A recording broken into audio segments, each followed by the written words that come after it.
மிக அவசியமான ஆலோசனை கூட்டத்தை மாண்புமிகு முதலமைச்சர் அவர்கள் எடுத்திருக்கிறார்கள்.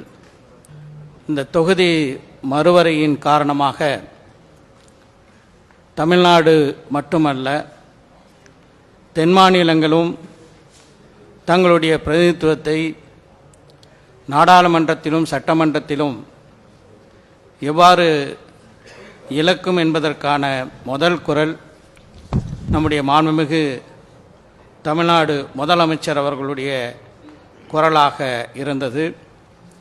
அதேபோன்று இந்த பிரச்சனையில் முதல் அனைத்து கட்சி கூட்டம் தென் மாநிலங்களில் நமது தமிழ்நாட்டிலே தான் நடக்கின்றது என்பதும் சிறப்புக்குரிய ஒன்றாக அமைந்திருக்கின்றது. மக்கள் தொகையை குறைக்க வேண்டும் என்று சொன்ன ஒன்றிய அரசு அதை செய்த தமிழ்நாட்டுக்கு மட்டும் ஏன் தண்டனை அளிக்கின்றது என்ற கேள்வி எழுகிறது.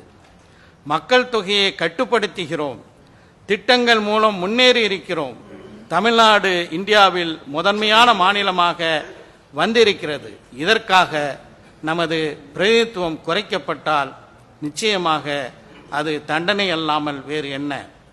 தமிழ்நாட்டு மக்கள் தொகை எண்ணிக்கை குறைந்துள்ளதால் அதன் அடிப்படையில் தொகுதி மறுசீரமைப்பு நடந்தால் நமது குரல் நெரிக்கப்படும்.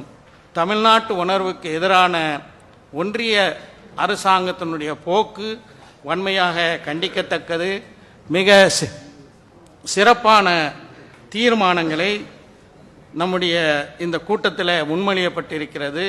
அந்த தீர்மானங்கள் அனைத்தையும் மனிதநேய மக்கள் கட்சியின் சார்பாக